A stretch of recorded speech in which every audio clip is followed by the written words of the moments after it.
we have to come into a team with the mindset that whenever we have an assignment to do, we should always consider who can I get to work with me, you know, and don't think Lone Ranger. And that's one of the hardest times sometime in the church is to get members to feel like, hey, I don't have to do this by myself. But then when you tell them to go and find somebody to work with them, if they don't have a relationship with nobody, then they're going to try to do it by themselves.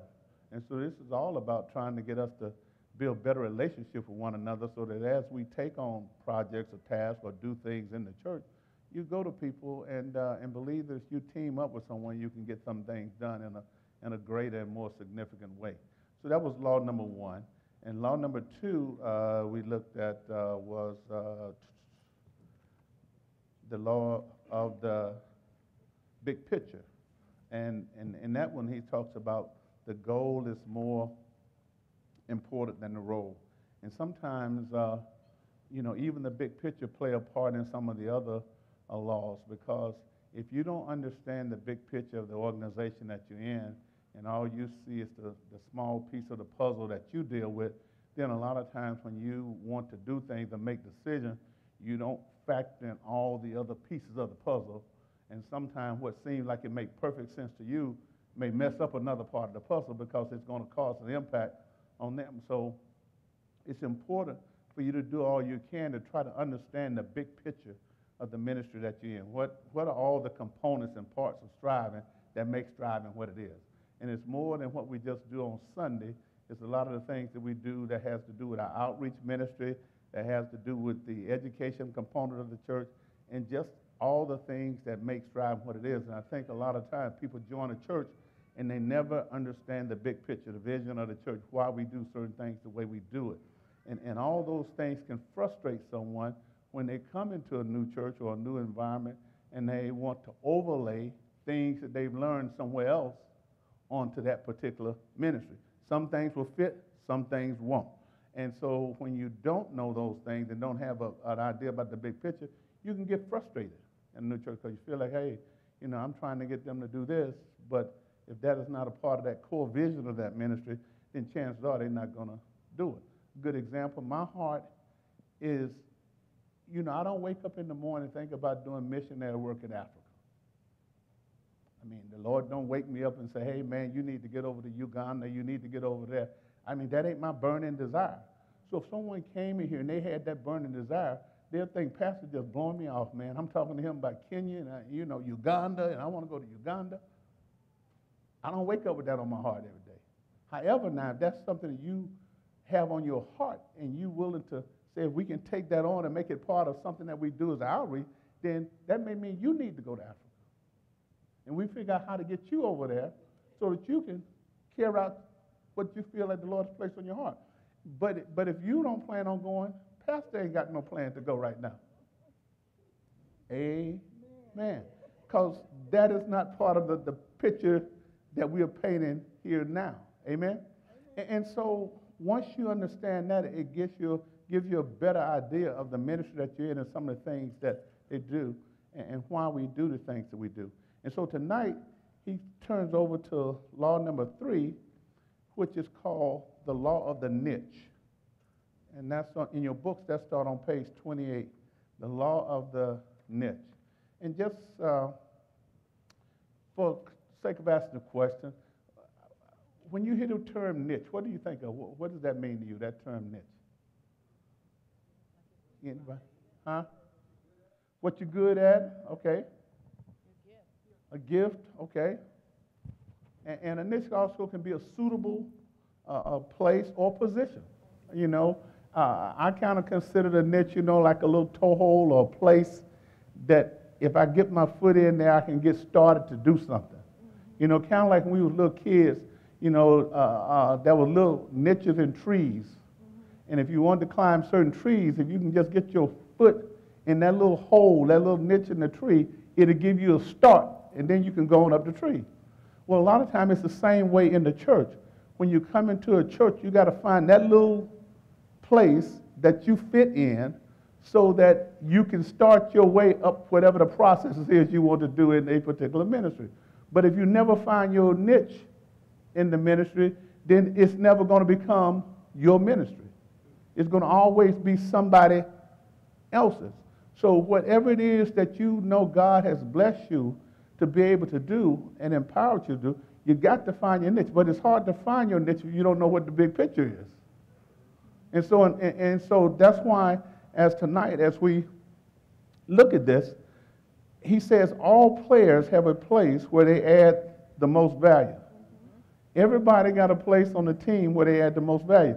Now, even though a niche is putting you in a particular place, sometimes when we talk about the niche in comparison to the goal being more important than the role, sometimes you may be a specialist in this area, but every now and then you may be called on to play in another area.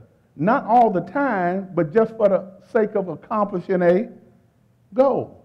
Most of us, as a pastor, I got a certain niche that I function in. However, when it's time to do certain other things in the church to accomplish a goal, I can step out of that pastoral role and become a chair stacker, a floor mopper, or whatever we need for that particular time, but then I know I'm going to go back. So sometimes I look at the niche, sometimes if we look at ourselves like as a specialist versus a generalist, what you kind of specialize in and where your heart is, your passion is, things that you do well, even if it has nothing to do with the church itself, just certain skill sets that you have that you do well because things come natural to you.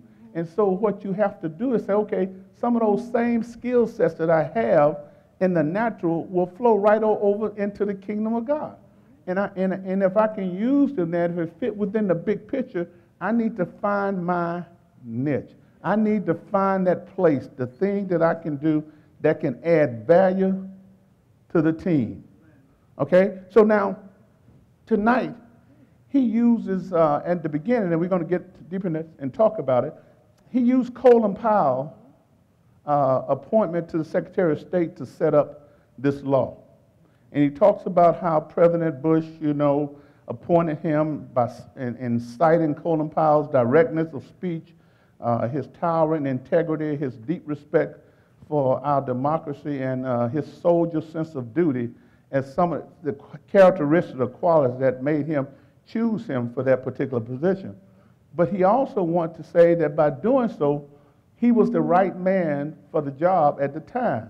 And therefore, he was in the niche that he should have been in. But even though there was a place for him, he talked briefly about how Colin Powell came to the realization of what his call was. And he said he had been in college and had played on all these sports teams, but he really found himself when he was part of some military rifle team. And he's found that the teamwork on that team and that sense of belonging made him feel like he had found his place in the world. Even though he was part of sports teams, he was part of a lot of other things, those things never gave him that sense of being a part of something, of belonging. And so when he found that piece about himself, then he knew that his future was in the military. So from finding that little niche, he knew that the next step now is I need to go and join the military. And so after joining the military, after leaving the Persian rifle team and moving up the ladder in the military, Powell had no ordinary journey. As you know, not only was he an outstanding military officer, but he also was so good at what he did, his military career exposed him to politics. Sometimes when you get so high in the rank, especially colonels and officers and above, you can be still on active duty in the military, but you can take on jobs working for civilians, high-level civilians like the Secretary of State. You can be the military advisor to the Secretary of State or the Secretary of Defense, and as a result of that, it gave him exposure worldwide. And so when he was chosen to be the Secretary of State, he was saying all those little things, those little niches, was heading in a direction of placing him in a position to become the Secretary of State. Because now I've been the National Security Advisor, I've been a Special Military Advisor to the Secretary of Defense, I done did all these other things. And so let me tie that back to even in the church. When you join the church, there may be a lot of little things you do in the church that is leading you somewhere else. You may come in and start and say, I just want to be an usher, or I just want to be a greeter, or I just want to do this and work in children's church, but that's just a starting point to take you to somewhere else. But everybody got to figure out, where is your starting point? I mean, what did God call you to the kingdom for? Why are you in the church? Why are you here? What is your niche? Because if you never find your niche or your place in the church, then you're just going to be on a team and be nothing but a bench warmer. Amen. And so the intent is for us as believers in this team, for all of us to find our place that God would have us to be in, and then so that we will all contribute to the overall success of the team. And so when he talks about that, you know, go to page 32 in your book right now. I think talks about his military career. Then he talks about some things at the bottom of page 32, where it said, when people are in the wrong place. When people are in the wrong place. Just about everybody. So will you start reading right there, Angie? And we'll talk about this. When people are in the wrong place, just about everyone has experienced being on some kind of team where people had to take on roles that didn't suit them. An accountant forced to work with people all day, a basketball forward forced to play center, a guitarist filling in on keyboard, a teacher stuck doing paperwork, a spouse who hates the kitchen taking on the role of a cook. What happens to a team when one or more of its members constantly play out of position? First, morale erodes because the team is,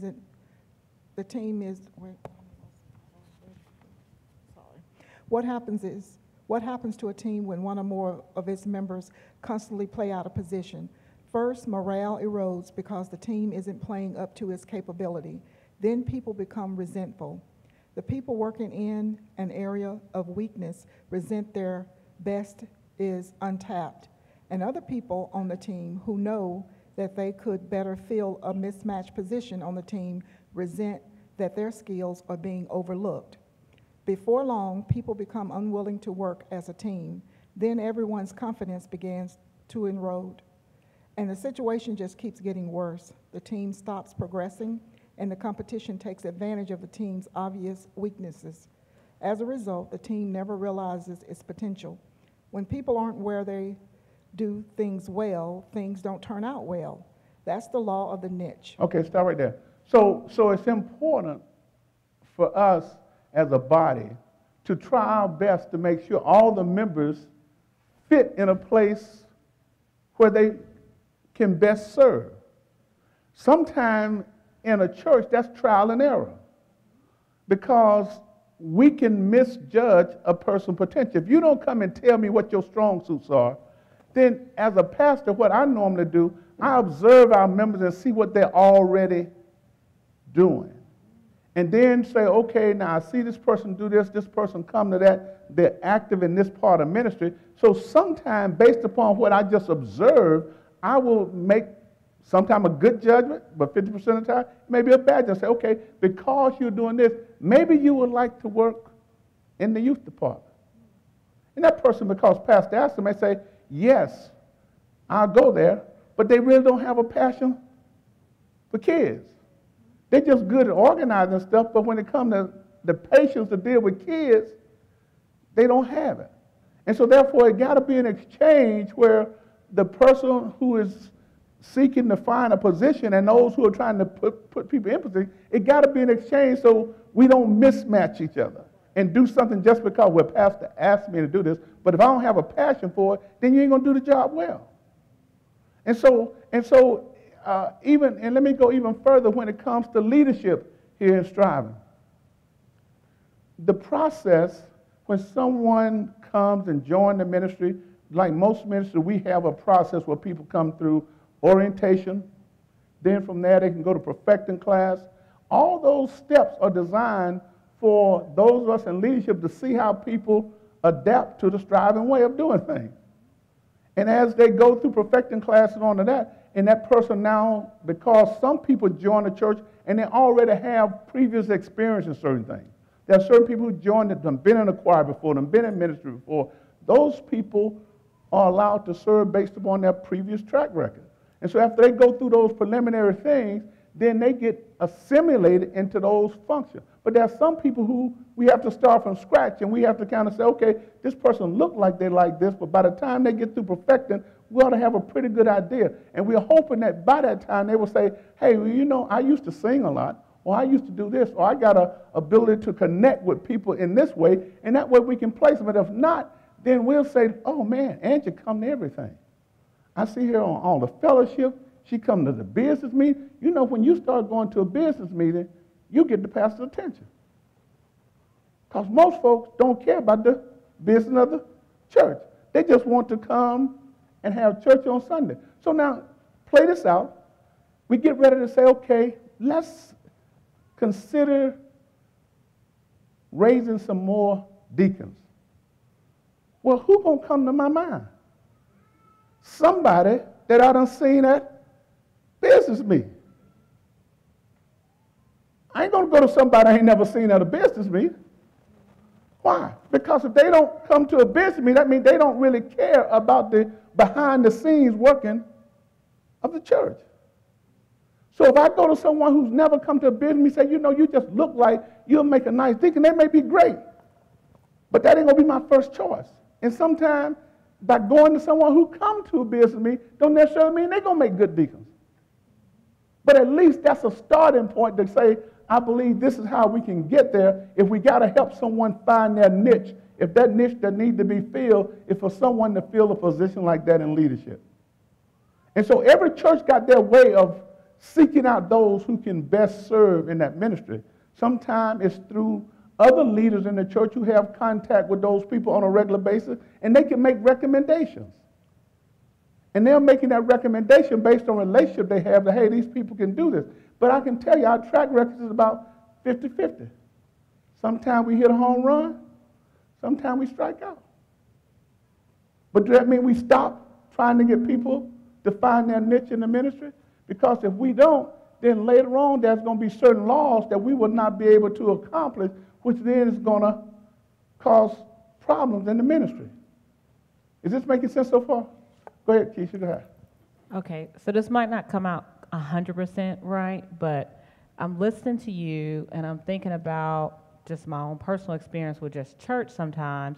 When you want to do something or you feel like God is moving you to do something, sometimes the individuals that are already in those areas or position are not as welcoming, for one, or you may feel like, you know, like this, it says that your gifts will make room for you. And sometimes people can get a little intimidated by your gift. And then it turns into something other than that. So prayerfully, just watching over the number of years I've been here, sometimes it's the ones who draw the people. You know, I know Striving is very unique in their process, and I had to get used to that because it comes from a military background, and I had zero. So, like, you got to do this, then you do that, then you do that, and then you can do this, and you can do that. And I'm really not trying to offend anybody, but I'm just being honest about and so it was like, okay, I don't want to do this, this, and this, but I'm excellent at that.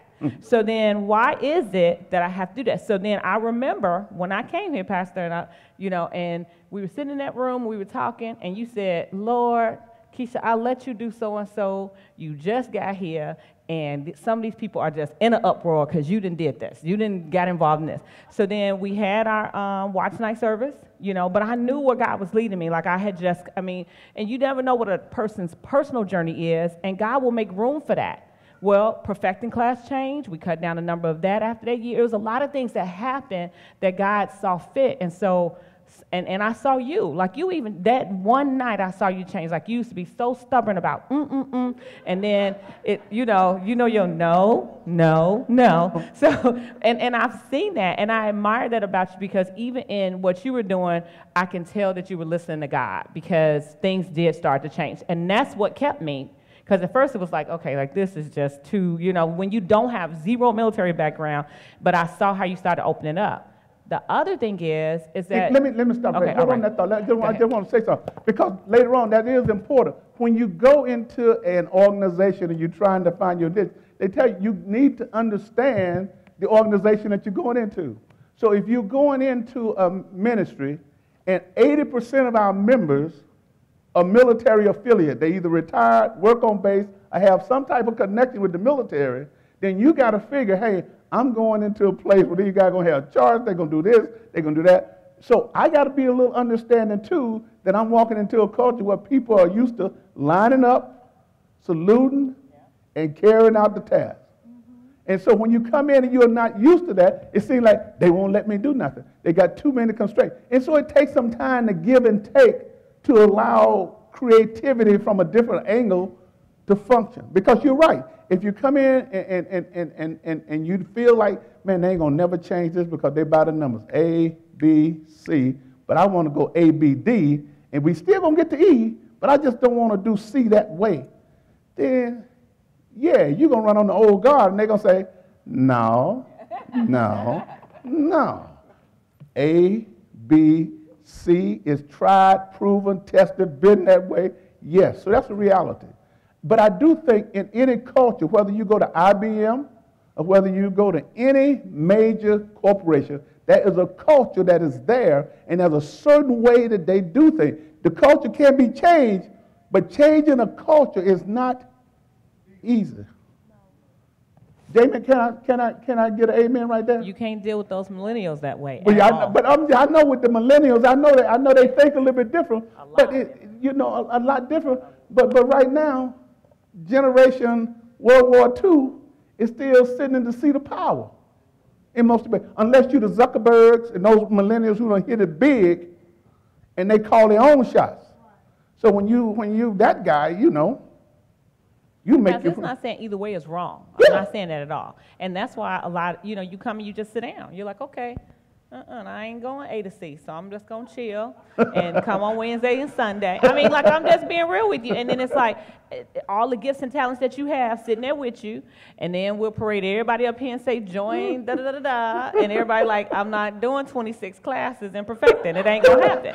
And so it's like all of this stuff happened. Well, it cut down, because remember, it was about that many buttons. And everybody's like, you mean tell me I can't sing till I do 26 classes? Folks, I mean, and so I saw how you started improving with that. And so that helped, I know for me, get adjusted to that pattern, because I wasn't doing it. So I didn't fight it, and I'm not saying it's wrong. I'm just saying that, you just kind of learn how to, it is a lot. You learn how to deal with it. And because you trust your leader, which is one of the things the book says, you roll with it, and I pray for you all the time. And, God is always moving, so won't he do it? Amen.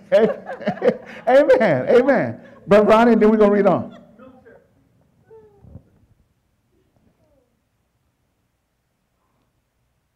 Is that on?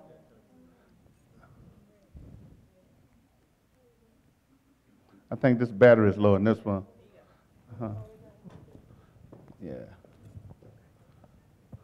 When I went to the E5 board, the sergeant major told me he wanted me to go to the NCO Academy, because he saw something. So I went and I came back to my unit. And when I got back to my unit, I started making on-the-spot correction, man. I was ready to just straighten out my whole company. And then the first sergeant talked to the sergeant major, and the first sergeant came and talked to me. He said, Sergeant James, he said, this unit is at maybe 75% right now, and that's acceptable. He said, instead of you trying to fix everything here like that, just be an example. And then don't expect everybody to be excellent just like you. Just be a good example, let that work, and then the unit's doing okay. And so I said, yes, First Sergeant. Because I was on fire when I came back. I was. Most of us leave tech school and academy on fire, and we hit reality when we get back to the base and say, okay, all that stuff they told you, this is how it's done in the real field. This is the way the game is played. This way, and you don't negate some of those principles that you learn, but you understand that you got to now take those and figure out how can you intertwine those with the current culture there to bring about that change. You can't force a change on someone real quick.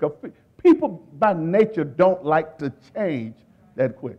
That's why they talk about you got to sell change. You got to start talking about it and get buy-in from the people, and then you can affect the change. But a lot of times, because we're not as patient in that area, then what that does make the old guard feel like, hey, this person ain't been here but 6 months. Where were they? Where were you when we created the world? You know, that's what you're here. You know, like, where were you when we were lugging up stuff up and down the steps? And you don't have an understanding of what we've been through, you know? So you just come and say, hey, I want to change. But the ability to walk in and make that change or even suggest that change came on the back of some people who had to go up steps every Sunday just to have church. Had to keep stuff in their trunk and in their car in their house and to have church. See, and so those people are going to bring all that experience that they had to that same concept. Say, hey, look, I hear what you're saying, but baby girl, back in 1996, when it wasn't before it was, look. But I'm just telling you, that's part of the history. You got to understand the culture. I'm not saying that they can't change, and we have changed. You do have respect Yeah. for history and tradition. Yeah. But that's why we don't, it's 2018. Jamie, that's it. No. Yeah, and so now look at this. Okay, so let's go back to the book. This is what he says. And we are doing things different than we did in 1996. So don't even, man, y'all done made Pastor roll on a whole lot of stuff. So I done rolled on some stuff that I never thought I'd roll on. But I'm learning. But look at what he says. He says now, having the right people in the right place is essential to team building. A team dynamics change according to the placement of people. And these things is what he says. He says, the wrong person in the wrong place, regression. I mean, you're going backwards. You know, and so over 21 years, we probably done went back in some areas because when we started the ministry, you know, everything was forward going. I mean, you know, we started at zero, so anything we did was forward moving. It's only after you've been around for a while that you hit plateaus, and if you don't go to the next level, you can find yourself going back or falling down. So as a leader, you're always looking for the fact that, hey, you don't want to get, even in, not just in the church, but anywhere, you don't want to hit a plateau and just stay there, because if you don't come up with some way to go up to another notch, then eventually you're going to start going down. Amen. And so that's when you do need creative ideas, new people to come on board and say, hey, you know, there's another way we can get there. Now, let me give you a good example. A lot of churches are doing creative things, but just imagine, and I know some of y'all are millennials, free thinkers. See, the Spirit got you. Let me know. But wait. Now, wait a minute. Let's take a. Now, if somebody could approach me, Jamie, and say, Pastor, you know, millennials drink Starbucks. They love Starbucks. They love going to places where they can sit with their gadgets, have a cup of coffee for $6 a cup, and just relax. That's the atmosphere that they like to be in. Well, expensive coffee, I won't call it, because it's more than 8 o'clock. So now the millennials like that. So guess what, Pastor? I got this great idea. And I've seen churches do this. And you can come to me. You know, we ought to get us a Starbucks stand. You know, I think if you do that, you're going to get more millennials here because they know that you serve Starbucks on Sunday. And they can get it for $5 instead of $6. Or they, you know, knowing your heart is driving, it's probably free. You want some millennials come here, open up your coffee stuff, and they give away free Starbucks. And oh, by the way, you know, they don't like sitting in straight chairs. Why don't we put some nice little tables that they can sit around and have church? Because, you know, out in California, there are some churches that do church like that. I've been one. In Charlotte, yeah. Yeah. I mean, you go in there, you know, in no form environment, man, you get your cup of coffee, get your snack, and pastor, if they're preaching, you eating your lunch or your breakfast or whatever. I'm not saying that can't work, because there are models out there that is working in. But that's going to be a hard sell for Pastor Boldin. For me. So you got to say, okay, my pastor ain't going for that right now. So why am I going to even go to him, Jamie, with that idea? I know where he is. I done heard him preach about stuff. And for him to bring a Starbucks parlor and put it here, some of his old members going to go back and get them tapes and say, you know, Pastor, you said that you changed. You even said that that emblem on Starbucks is a goddess. You know, it ain't got nothing to do with coffee. It got something to do with it's a goddess that was making, they said, make the ships come toward it and wreck them. But it's good coffee.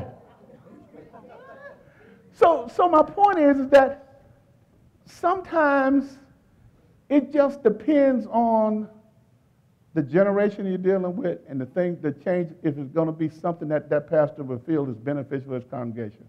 I'm not saying it's wrong, but at this point in time, it ain't right for Larry Boldin. Because if we wanted to do that, Jamie, we could do that right now. We can do that. And some of y'all say, yeah, Pastor, let's try it one Sunday. But I have softened up over the years, so Keisha, take your wins where you can get them at now. Don't press your luck now. Come on, take your wins where you get them.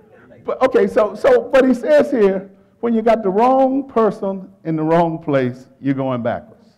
Then he says the wrong person in the right place. Sometimes there's a position or a place that you want a person, and you feel like just because this person, look, they got the energy for it, but they are not necessarily the right, that they're the wrong person for that place, then that person will get frustrated. I mean, and so therefore it's kind of hard sometime in the church because we think, and this is probably just a church culture thing, we think that because everybody say they love the Lord, they ought to want to just serve anywhere where the Lord's presence is. I mean, that's kind of the mindset sometimes. You know, if you say you love the Lord, you ought to just, hey, if it's all in the name of the Lord, you ought to just get passionate about it and do it. But there are certain things people just, it's distasteful to them. And so they may do it, but it's going to frustrate them. And so some of the things that we have changed in the ministry, whether good or bad, is because we were trying to cut down on the frustration of some of the people. Now, in doing so, it caused those who didn't have that level of frustration, that have been a part of something longer, and endured the frustration, to think that everybody got to do it the way they did it. And so when it's come to trying to place people in their niche in a church, in an ideal situation, you will hope that people will come in and they already have an idea where their passion is, the thing they're good at, and then it will say, okay, now how do I navigate my way through this particular system in this church to get to where I really want to go? Because I know my desire is to do this. But in order to get there, this is what they want me to do. They want me to go to orientation. They want me to go to perfector. And then after that, they're willing to place me. Yes, we got to win. Perfecting 7 weeks now. Okay? But those people don't understand. That 7 weeks is designed for us to do a little bit of evaluating. I look at that as this. If you won't show up on time for perfecting, you ain't going to show up on time for ushering.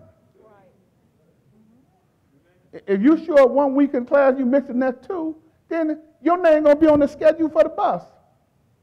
And we're going to have to call you on Sunday morning to find out you're going to be here and your name been on the schedule for 2 months. So for us, that to me, that's the way to find out what level of commitment you bring into the game. Because a lot of times people talk a good game, but when it's time to actually do certain things, they don't do what they say they're going. And that's frustrating too. When you can't, the law here talking about the law of accountability. Can I count on you? Because frustration can work both ways. On Sunday morning, it's frustrating for pastor when they say, well, who's opening up today? I ain't seen them yet. It's 2 minutes to 10. Who praying? Who opened up? So now pastor got, hey, why? Can you come on? I know you got a license, you call. Can you come up here and open up service now? It shouldn't be that way. But if you get people in a culture where they think like military people, they'll know a failure to show is a series of. But see, some of y'all don't think a failure to show is a serious offense, because pastor can't court-martial you.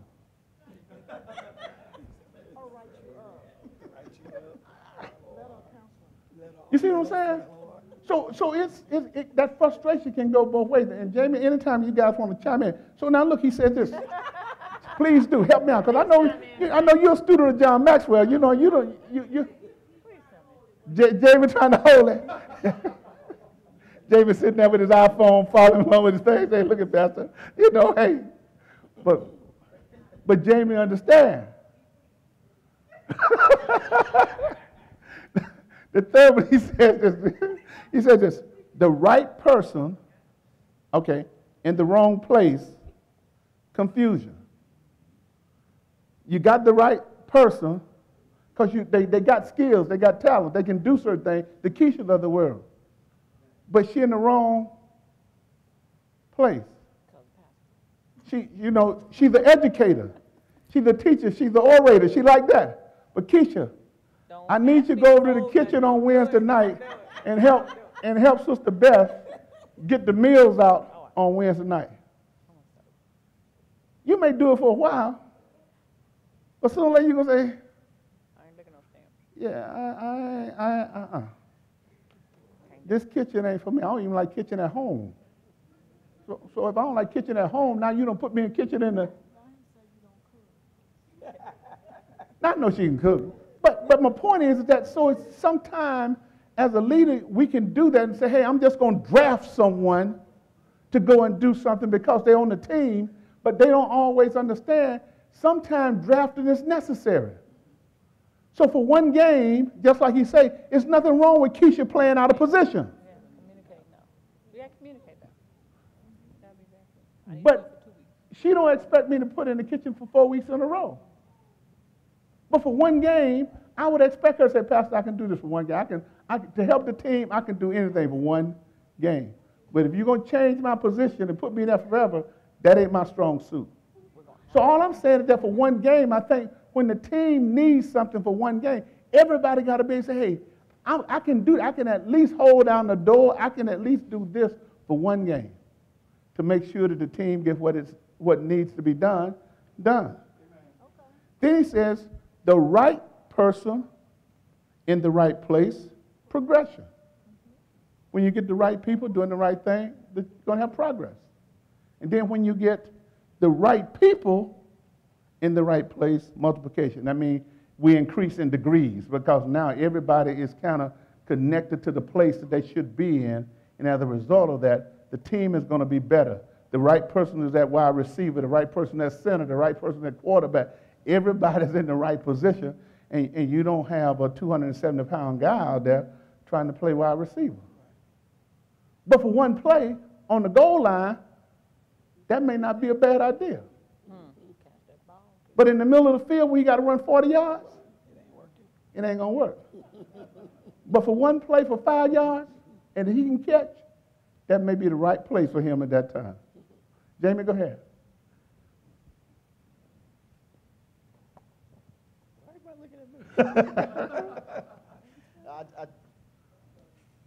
I feel your pain because there's a challenge between finding people that know what they want and placing them there and helping people find what they want, right? So it's tough, and to be the leader of the organization and try to place people appropriately is a challenge.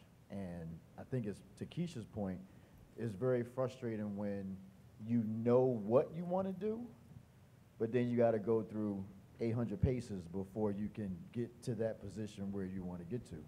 So you may scare many people away who really know what they want to do and they're talented in that area because they got to follow protocol. They got to do the thing that was established in 1996, and it's 2018 today. And so they're like, yo, why I go through all this? I want to do this. I can be on time. I'm talented in this area. Just tell me what you want me to do in order so I can excel at that. But all this other stuff, I'm not going to the kitchen. And so if I got to go to the kitchen, then I'm going to sit in the pew and sit on my gift. or I'm gonna go to some other organization that don't require me to go to the kitchen. So you end up losing good talent. So it's a balance. Yeah, It is a delicate balance, and you're exactly right. And that's one of the things that we see in one of the later laws. Is sometimes how do you balance? How do you know when it's time to say, let that player go for the overall good of the team, or we need to try to hold on to this player at all costs? And so there are times when leaders have to be able to balance that and know the overall impact of the change and what it's going to do to benefit the overall goal or the overall purpose or mission of the church. Go ahead, Keisha. And Pastor, when you think about the two things, like what you're talking about with teamwork requires progression, and you just said that. And sometimes the team ain't ready to progress. And so, like I think you said a couple minutes ago, wasn't nothing wrong with it. So they're right here, and you're trying to get them to do something different. And sometimes that person has done this over and over again, and it's okay, it works out, it's good. But then there's something that can be even better, draw more people, change more things, because you see we in a community where our population is constantly changing. So what was working 5 years ago, 5 months ago, whatever, as a leader, you have to kind of keep your pulse on where we're moving and how we're doing that. And if your message is we're trying to progress and we're trying to add members and we're trying to get people more active, then that's what we get behind. And if it's just at a moment where we're good and you got something else going on, I'm rolling with that too. But if we're talking about progression, sometimes that person who did it last time, it was phenomenal, we did all this kind of stuff, but it might be somebody else. And we do see in not just our church, but in a lot of churches where it's the same people who have done it.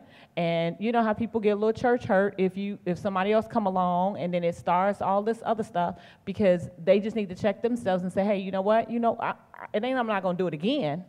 And I remember when I was over the youth, and a minister came to me and said, I was so upset when they told me that I couldn't do it and they had given it to you. She honestly came and said this to me. She says, but I realized in talking with these kids, they couldn't stop saying your name. So she was like, and I prayed about it, and God told me to come and tell you that. And we worked together and did some stuff, and I know everybody has been there at some point. You always want to seem valuable and a part of the team and doing your thing. But sometimes it's not that you're not valuable, it's just not your season of being valuable. So you have to know how to go, okay, I'm going to sit down on this one, play my part, not passive-aggressively, but enjoy doing it. And then when it's your turn, like you said, your gift will make room for you. Amen. Jamie, go ahead. And maybe what you could do is strive, and just an idea, is maybe you have two paths. So you got a path for the people that don't quite know what they want to do yet.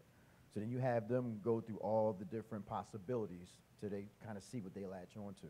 And that those that really know what they want to do, you have a path for them to kind of get them in that area while monitoring them, seeing if they're fit and all that, but without including a lot of the other stuff that they may not be a fit for. And I think that is something that is worthy of consideration. I think we try to do that as we have narrowed down some of our classes. Even this last reiteration of the perfecting classes, we used to have lessons in there about financial management and something I think about parenting in there. We had a little piece in there where we talked about that, trying to reach the whole person. So what we did, we felt like there are people in the church who can benefit from that, but if you're dealing with a person who understands their finances, or if you're dealing with a person who don't have children, why are you going to make them sit through the parenting piece? Because that's class number 7. So now those lessons are called, individual lessons that a person, if you need them, you take them, but they're not part of the class until we narrow it down to the things that we think that everybody needs to hear a little bit about when they join the church or when they're working their way through the ministry. So over the years, that has changed. You're right. Because way back when, Keisha, in 96, it would take 6 months just about to do anything in Strive when you first joined. And that was brutal for people who grew up in churches like I grew up in, where you join on Sunday and say, hey, I used to be the choir director at my last church, and then on Monday you in the choir, trying to take over the folk choir, and you just joined yesterday. And so what happens is you put those things in place, say, okay, now this person got skills in that area, but look, let's see where their heart is.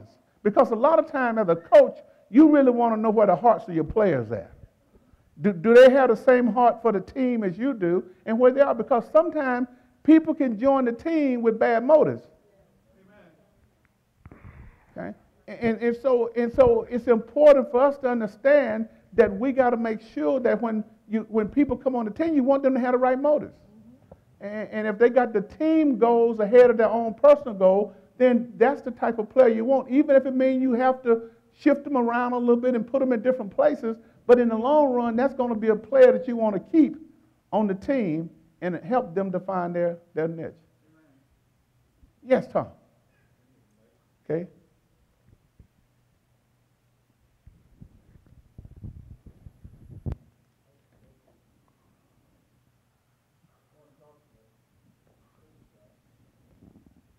Okay, I'm going to talk about the wrong person in the wrong place. I was in finance in Idaho, and when I got there, we had a lot of problems.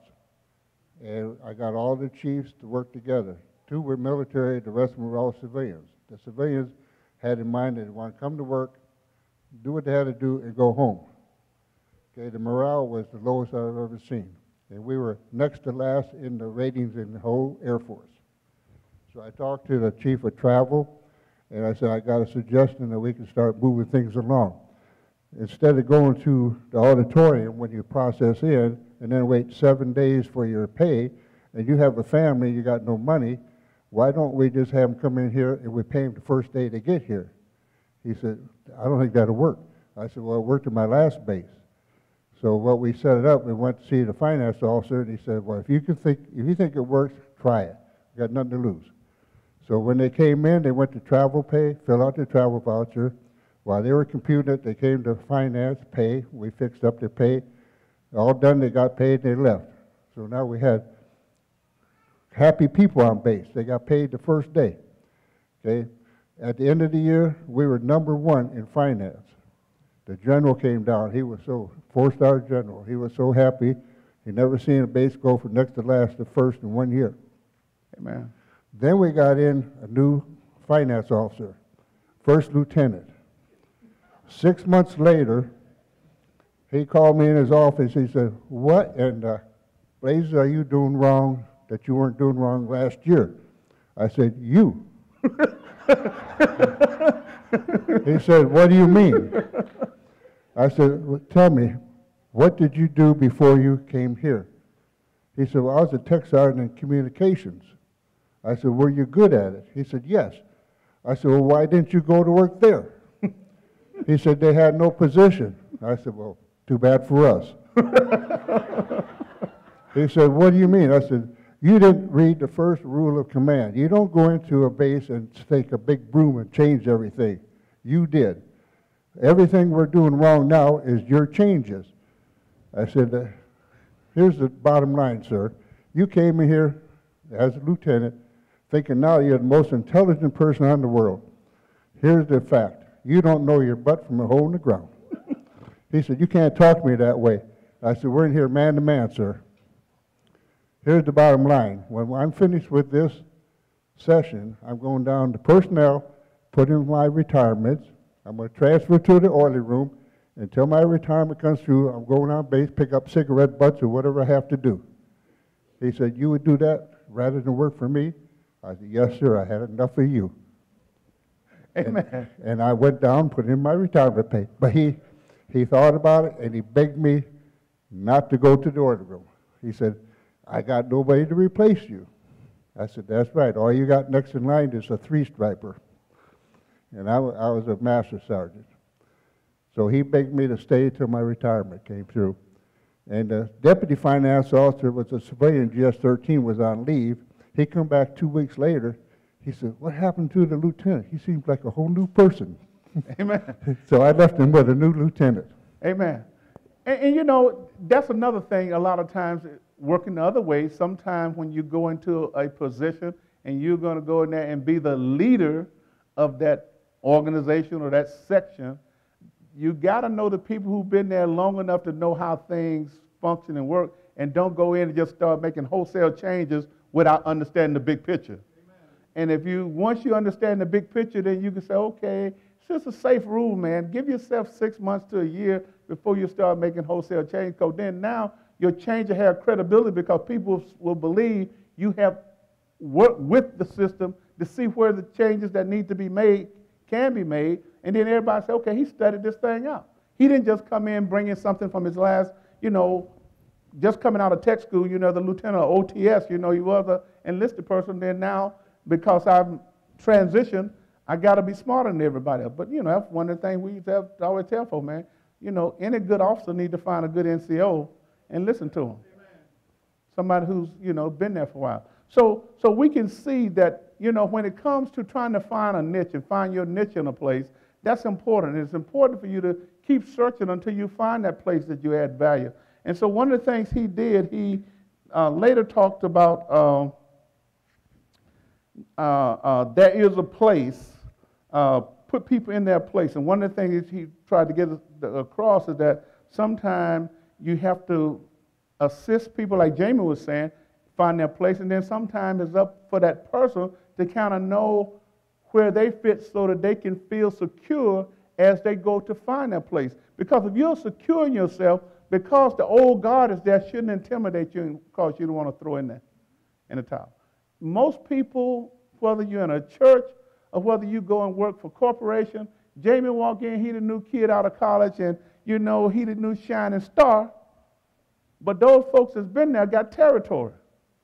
And people can be territorial. So therefore, if I've been here for 15 years with the company, and Jamie just walking in and everybody got high marks on him, he was highly recruited, then now, hey, man, this guy is threading over into my territory. He may become a threat to me because I don't know my value to the organization. Instead of figuring out, hey, maybe I can work with this guy, and he may know some things because he's coming in with new ideas and fresh ways of doing things that may take us all to the next level. Or that may be some compromise we can do where it can be a win-win for everybody. So we got to always try to figure out exactly what type of organization, what culture we're in. And that's one of the things he says next when you get on page 34, when he starts talking, put people in their place. And then on page 35, he said, you must know the team, talking about the person that's coming to join. Say, you cannot build a winning team or organization if you don't know its vision, its purpose, culture, or history. So when you come in, you kind of got to figure out, well, what is the vision of the church? What does Striving do? What do I know about them? They used to tell us before, if you're going to go in to interview with a company, you need to go and look at the history of that company. So when you're sitting there talking to the guy who runs the company, he can feel like, hey, this guy knows something about us. He done went and seen how we have been doing in the Fortune 500, where we stack, who started us, who founded us, where we came from, how we've been doing in the GNP or S&P 500, he knows something about our company. So even if I was going to apply for a job at Walmart, I would know everything I could know about Walmart, from Sam all the way to now, who run the company, how he started, what he was doing, and then now how we doing in the stock market, what we do for our employees. I would know all I need to know. So when I walk in there to talk to this guy going to think, oh, this person took the time to figure out the organization that he's joining. So therefore, it makes the relationship better when someone feels like you put some time in up front to learn something about the organization that you are joining. Amen. But when we join a church, we think that just because we join a church, I don't need to spend no time learning about Striving. Well, if you join in other organizations, they're going to make you learn about them. I don't know no organization that will let you just walk in, the Boy Scouts and the Girl Scouts. They make you learn something about their culture, where they come from, their history. Don't fraternities and sororities make you know y'all year of birth? Yeah, everybody know it. 1908, 1911, whenever it was, Stacey, why did they pick purple and gold? See? Gosh, I'm just thinking they just picked two colors just to be picking color, but purple and gold equals. So I'm in an organization that value royals and see ourselves as royal. But if I go in there and say, man, I don't like purple and gold, we ought to change these colors, what do you think they're going to tell me? Keisha, do you think they're going to be open for me to go in there and say, I'm a millennial, and, deep purple just don't work. It needs to be lavender. They're going to probably just look here, buddy, there's another organization down the street that got lavender in it, you can go join them. But see, I can't do that in the church, Jamie. Because I had that attitude in the church. So, well, you know, Keisha, it's 17 or nothing. There's a church around the corner that you can join today and tomorrow you can be the president of the choir. See, so what I'm trying to say, every organization got a culture, got a history, and when you learn that about that organization, it makes transitioning into that organization a lot better. And so it's no different with Striving or any other church that you may join. Now, if you join a mainstream denominational church, that history is probably all chartered all the way out. If you're in AME, there's a certain way the AME do things all over the world. Or if you're part of a Baptist organization. But when you join a church like Striving, which was founded and not part of a traditional church, then it's a different experience than it would if you, because right now most of us who came up as Baptists, if I was to leave Striving and go to a Baptist church, I could probably fit into certain things because I know they're doing it the same way they was doing it when I left there. Okay?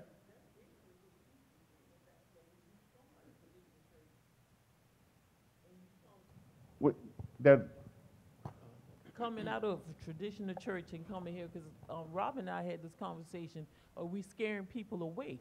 Like, it don't take all that for me to join the church. Why I got to go through all that? So, but again, like you say, find out what the church's foundation is, the background, and maybe you have a better understanding. But the one thing that gives me is like people are joining, and you know you were in the choir before, you know you on the usher board or whatever, but you come here and you sit down. You know you're a musician. I mean, is that not a burning desire in you to want to do it? Are we scaring the person away from wanting to do it? I don't know.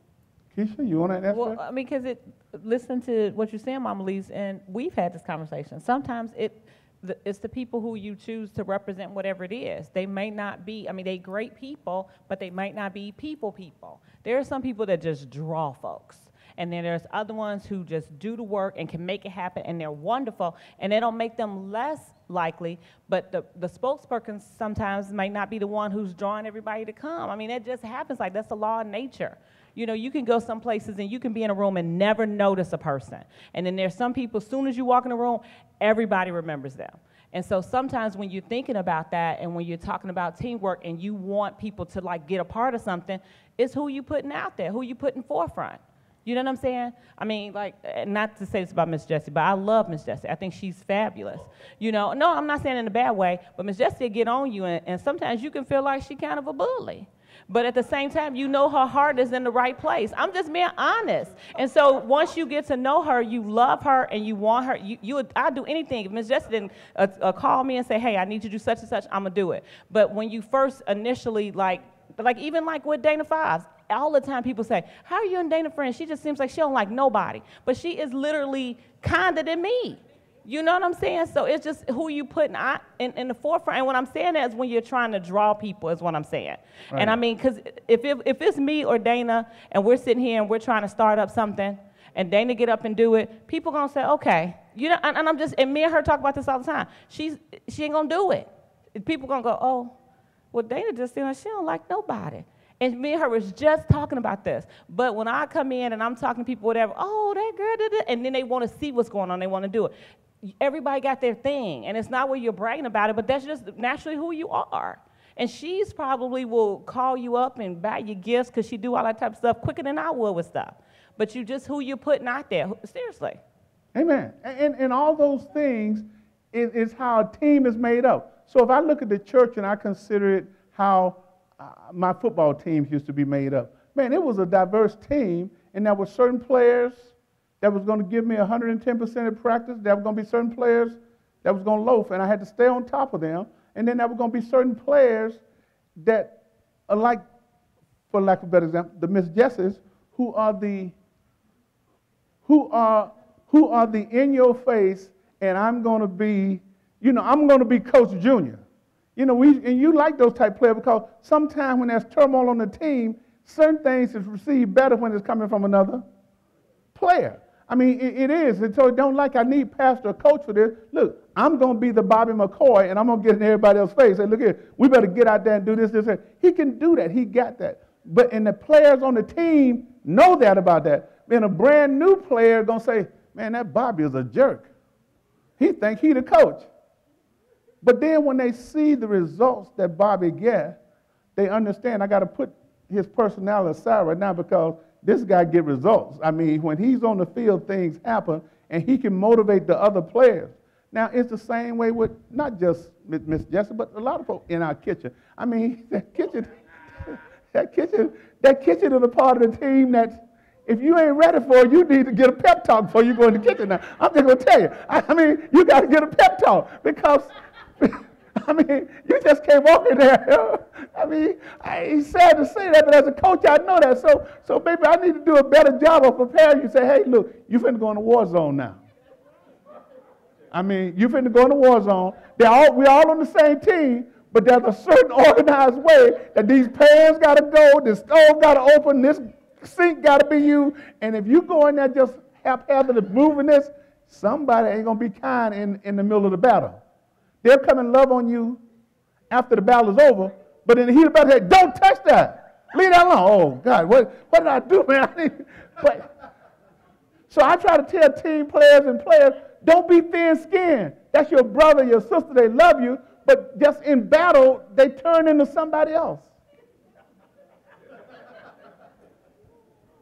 I mean, there's some people that they're serious, and they put on a different personality when it's battle, when it's game time. You know, then that old saying that, you know, put on your game face. Well, we got some people in the South who are going to put on their game face. L do that. On Sunday morning, Mr. Latham, when y'all see him on Sunday morning, he ain't the same guy. I mean, he put on his game face. Some people scared of him on Sunday morning. Man, he look like he the unfriendliest guy, like you just said, Keisha. He the most unfriendly guy in the church. But L is a nice guy. L is one of the nicest guys in there. L is a lot nicer than Pastor. He's a lot. You ain't have to agree with me so quick, Brandon. I mean.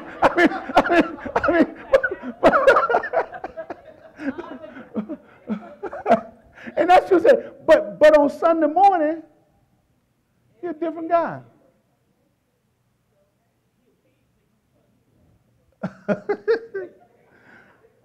So he says you got to know the team. Amen. You must know the team. Number two, he said, look, you must know the situation. Even though the vision or purpose of an organization may be fairly constant, its situation changes constantly. So a lot of times when it's game day, our attitude's a whole lot different than it is when we just kind of do it. On Sunday morning, all of us, for me, I know I am not the same person on Sunday morning. On Sunday morning, I'm focused. And so I tell people, man, don't take my Sunday demeanor as if I don't like you. On Sunday morning, I just ain't thinking about you. I mean, I'm just telling you, I'm not, my mind on Sunday morning is game day. The game got to go off from 10 o'clock to 12:30. That certain thing got to be here. So while everybody else in here just jumping and shouting and having a good time, I'm worrying about, okay, is the sound right? Did they do a sound check? Are the mics right? Okay? I'm thinking about, okay, is we ready to open on time? You know, is all the choir here? I'm listening to my office. Listen, hey, man, it's 9:40. I ain't heard not one practice song yet. But everybody else don't care about that. But I do because I know, hey, they're going to get in here, and at the last minute, they're going to try to pull off a little 10-minute practice, and the sound booth already, I'm telling y'all, need to be here at 9:30.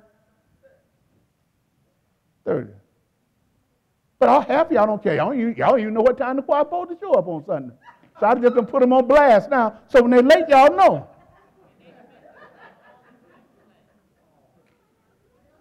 I'm just using the choir as an example. They have not been late lately.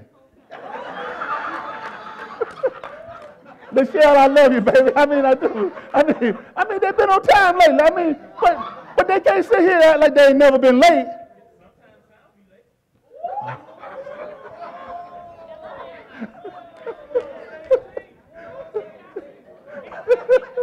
So now we finna start a circle of firing squad. Sound was late, you know.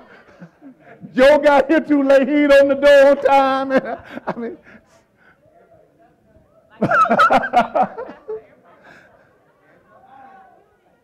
but it's all a part of team, and you kind of got to know the situation you're walking into.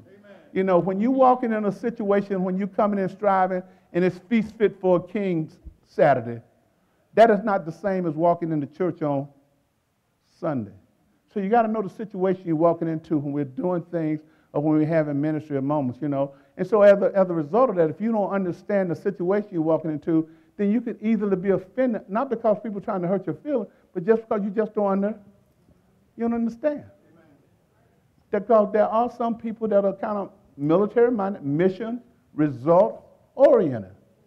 Let's make it happen, whatever we got to do, and then afterwards, we can go and have an after-action report, hot wash, whatever you want to call it, and we can figure out what we did wrong. But right now, we ain't got time to try to figure out wrong. We got to make this happen. So that's why I tell you, on game day, we always come in with a plan, but you got to be willing to say, hey, man, we may have to change this plan right about now. Pastor. Yes. Ms. Jessie said, Oh, Lord. Oh, boy. I want to go on record of saying how fabulous Miss Jessie is. I know you can hear me, Miss Jessie. I love you. You do an amazing job. Please, Jesus. Lord, I just thought I could use as an example because I knew she could take it. I know she can hear me. Now, but wait, let me say, in her defense. No, hold on. She said, Pastor and Keisha, the kitchen game face bully is tuned in. Now, look here now. But now that's a loyal soldier. Now Jesse is, trying to clean it up, okay. wait, time out. Wait, let me say what I say. Now, how many of y'all will be tuning in to striving if you was in Japan right now? Oh, she ain't in Japan? She was in Japan last week or something. Okay, she's still suffering jet lag. Why? I mean, if some of y'all had just got back here from yeah, she's loyal. I mean, Jess is a loyal soldier. I mean, you know, I go to battle with Jesse Jackson any day because I know her heart is good towards striving. Keisha, I knew you were going to start some of you.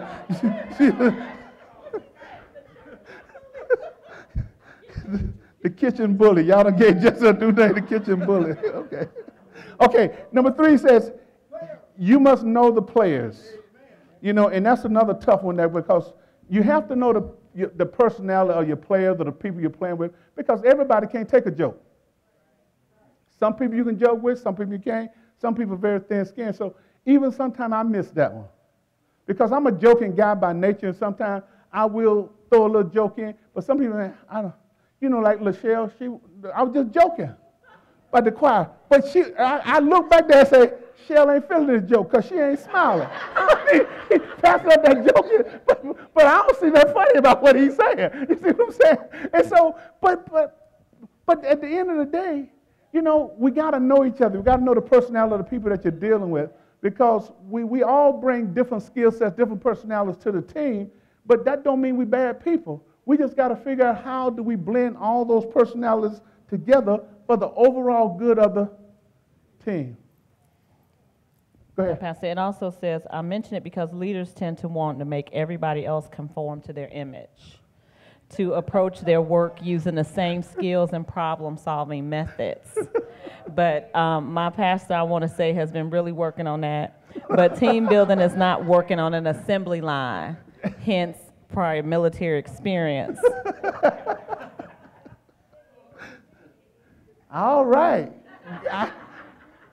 Candace, are you finna defend your daddy or what? Or you finna say, I agree with Keisha?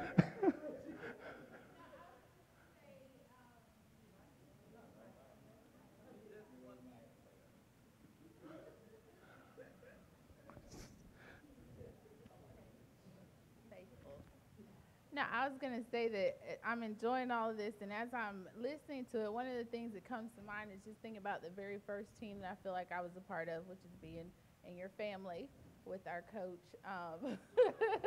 And when he's saying about the game face part, it's just funny because he's very true in that, and he's game face whether he's here at church or whether he's at home and we are on vacation. Like, the vacation is still the game.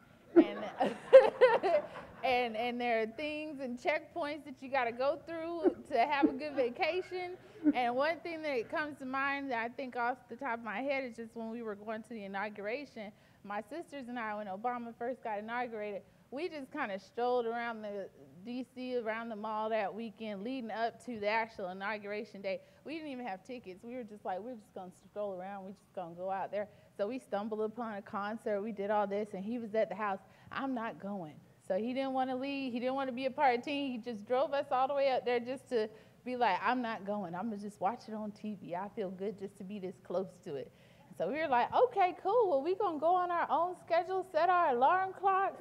We're going to do what we need to do so that we can get out there in the morning, because by this time we did stumble upon tickets, because that's how we do. We just stumble upon stuff.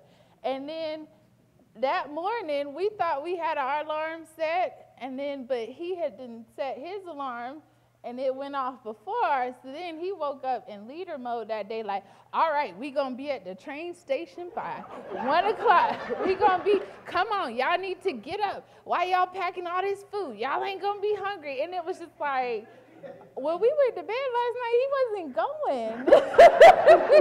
And we woke up to him being like, this is what we got to do. But the game face helped because we did get out there. We got out there in enough time to just relax and have a good time and all that. But the game face, it comes out no matter what we do. The game face, game day is game day. Yeah. You ain't supposed to tell family business. But that's okay. Well, but people who've been around me know, I mean, I am fairly consistent, so yeah, I'll take the hit there. Now, yes, sir. Kevin? And go ahead, bro. Johnson. Go ahead, bro.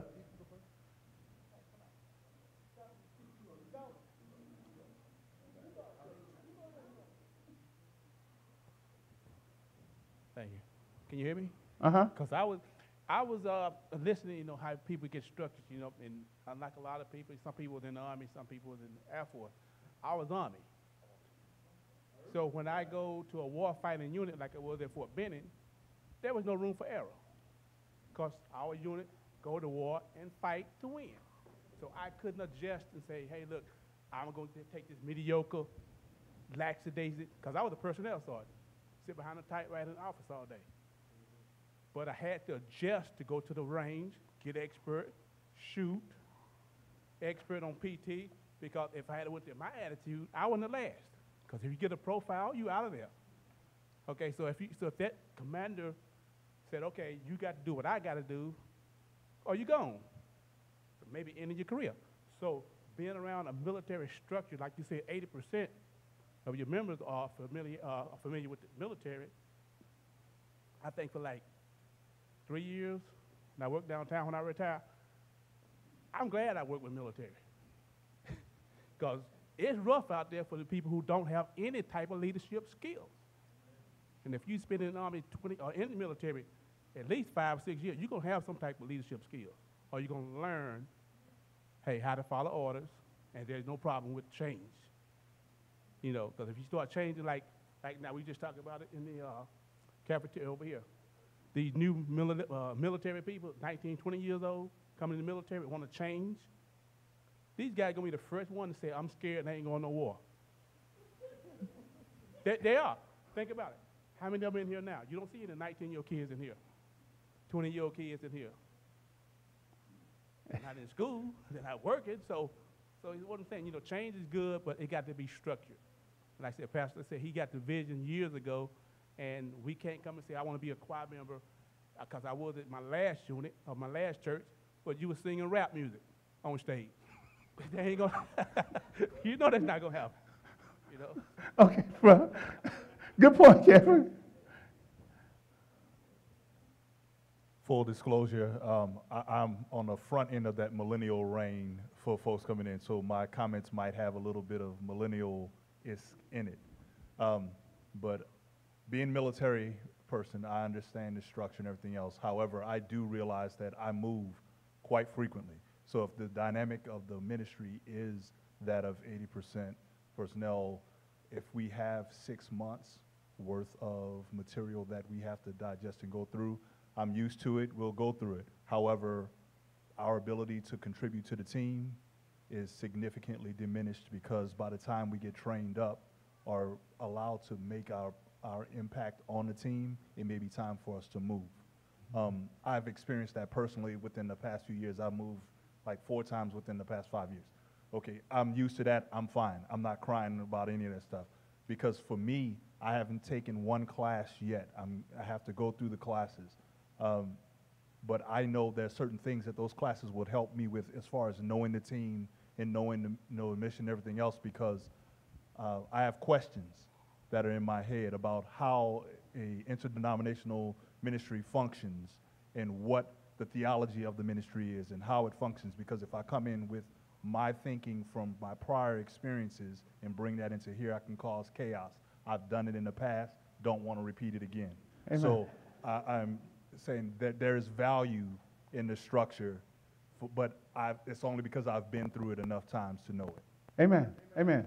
Good comments, good comments, good comments. And so as we get ready to wrap this up on page 36, he says, start by finding the right place for you as an individual. Then he says, in order to do that, you need to be secure. You can be competent in doing a lot of things, but if you're insecure in who you are, then you're right. The old guard will turn you off, and then you'll just take your ball and go home. You got to be secure to know, hey, I'm going to work my way through the system because I'm going to eventually find my place, because I do have something to contribute, to offer the team that's going to be a blessing to the team. So don't allow your insecurity to cause you to quit the team. Okay? Read the last sentence. If you allow your insecurity to get the better of you, you will be inflexible and reluctant to change. And to grow, you must be willing to change. Yeah, change. Yeah. Everybody must be willing to change. So it's a change on both sides. I mean, because he's saying this is for you finding your niche now. Then he says, get to know yourself. I mean, and something was said very critical. Here at Striving, really, if you come here with credentials already, we really don't put those folks through a whole lot of hoops. We make a lot of things optional, meaning that if a person come here, the deacon already, a licensed deacon, they got a certificate, then we don't make them go through the Striving deacon class over again. If they want to, they can, but we don't make them. We will assign them based on that certificate they bring from another church to a tribe, and then they'll learn from that tribe how we do things here at Striving. When ministers come here with a license already ordained, we don't put them through our whole ministerial class over again. We got a whole ministerial program. Now, some ministers choose to go through them. I think John Lewis, when he came through, he chose to go through. But a lot of ministers, they opt out. And sometimes what we do is that we'll sit them down and show them the curriculum that we present. And they may say, well, hey, I've never had this cardiology thing. I would like to go through that. But we don't make that a requirement. And another thing that we don't do that a lot of churches may do, I don't renew people's licenses every year. I've been in churches where every year you got to get signed off at the end of the year. If you don't get signed off, you don't play ball the next year. But here I feel like if God called you and someone licensed, you got credentials, and you can fit into what we're trying to do here at Striving, not trying to stop anybody, but we do want people to understand how we do things here so they can fit in and find their niche. That's the only reason for all that. So, but we don't make a lot of people that come in credential already jump through a lot of hoops. It just depends on that individual. Now, that process has worked well, I would say 60% of the time. The other 40% of the time, sometimes we find out that people come out of system where they didn't get a lot of training. I mean, you can go to a church and, they just look at you and say, you look like a deacon, and so next Sunday night we're going to ordain you and teach you as you go. And then take them through, or the same way with preaching. When I was coming up, somebody look at and say, hey, you got a call on your life? Okay. Third Sunday, 6 o'clock, be ready. Wait, are you going to teach me what I need? No, God called you, he'll give you something. That's how I was told. Okay. Thank you very much. I'll come up with something. An hour and a half worth of something. So my first sermon was an hour and a half long. People lied to me. Ooh, that was so good. They were lying. They were lying to me. Because I tried to preach everything I knew. On my first sermon, because I was the Bible study teacher, I tried to. Because he never set me down and said, hey, stay within this range, do this, do that. No, I tried to teach it out. So, but then he says, trust your leader. And that's something on you. You got to trust. You may not always agree with Pastor Boldin, but you kind of got to trust me that I got the best interest of striving at heart. Striving run in my blood system. I sleep, drink, and eat striving. So put that around. Read the last sentence on that one too. If you don't trust the last sentence, or get on another team. That's true, yeah. If you don't trust your leader, ain't no need to stand on a team where you don't trust the leadership. Because you're going to always have conflict and have issues, and sometimes you do need to go to another team. But the one thing about the church is not commonly, churches mostly don't fire folks and kick people off team unless they done did some bad stuff and they need to be kicked off the team. But most of the time, churches don't have a track record of just kicking folks off the team. We're not like corporate America, whereas, in corporate America, you make a goof up, they can give you a pink slip next week. Well, I can't give you a pink slip out of the kingdom. And so long as, the Lord, is still working with you and you're doing things in a way that's going to glorify Him, we want to keep our members serving in the kingdom. The intent is never to try to sit people down and stop them. It's just to make sure that everybody's on the same sheet of music. You see, and see the big picture. Again, your place on the team makes sense only in context of the big picture. And so the last thing I want to just share with you, he talked about a place for everyone, and he used an analogy that we just talked about in the military, and he talked about an aircraft carrier. And I don't know if any of you know anything about an aircraft carrier, but on an aircraft carrier, I was amazed when I found out nowadays, most aircraft carriers, the big ones, they have 6,000 people on that one boat. It's its own city, bigger than some cities. 6,000 people. When I first started, 6,000 people. So he's saying that when you got that many people on a team, different parts, every part is critical. Because when these planes got to take off on a ship, on a ship, there are certain things that everybody got to do precisely. You can't have going back to what Kevin said, you can't have someone on the flight deck that don't know how to launch an aircraft. And you can't have a pilot who think that he know it all, that he don't trust the guys who are going to have them hooks down there or whatever he got to do to catch him when he come back to land. And so he's saying that was a big operation, and there's a possibility there are people that are critical to your success that you may never see. Same way in the church. There are people who get fanfare every week because they get FaceTime. But there are a lot of people in this church who you never see, but they are critical to the success of this ministry. Amen. And so he used the analogy that this guy's plane got shot down over Vietnam. And he was a prisoner of war for 6 years. And after he got out, him and his wife was having dinner at some restaurant, and by the luck of the draw, here's this guy that walk up to him at dinner, call him by name, tell the ship that he was on, talk about when he got shot down, and all that knew him. And he asked, how did you know me? And the guy say, I'm the guy that rigged your parachute. So then reality hit. If this guy had screwed his job up, I wouldn't have survived. So it let him know that even though this guy was way in the bowels of the ship somewhere, he saved my life because he did his part to the best of his ability. And so it's the same way here in the church. There's some people that's buried under the scene that we never see. But without those folks, man, it just don't happen. And so that's the thing, that the value of trying to understand your niche. That's why I encourage you, seek the Lord. Ask Him to show you. You got a good idea what's about. Ask Him to show you where you think you fit. And then come and talk to me. And then we can say, okay, well then how do you get there? Because the intent is for everybody to find that place where they feel like they add the most value. Any questions, any comments? Keisha? Passed on page 41. You read this chapter, didn't you? I did. Okay. I always read ahead. Okay, it says, to help people reach their potential and maximize their effectiveness, stretch them out of their comfort zone, but never out of their gift zone. That was a good point. Moving people outside of their gifts leads to frustration, but motivating people out of their comfort zone leads to fulfillment. And that goes back to what Jamie said too. Sometimes that's a thin line when I am pulling you out of your comfort zone because I think you can do this and you don't see that yet, or, getting you outside of your gift.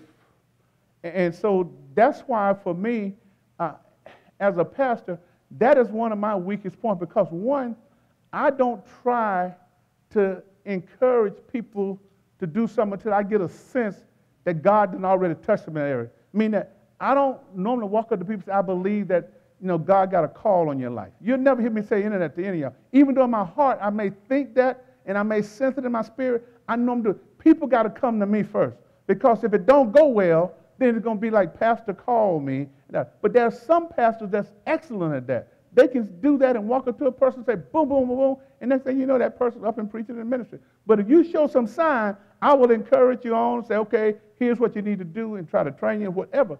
But that's just not my style to call people because, preachers don't always stay the course either. I mean, they don't. I mean, there are some preachers that we don't license that ain't.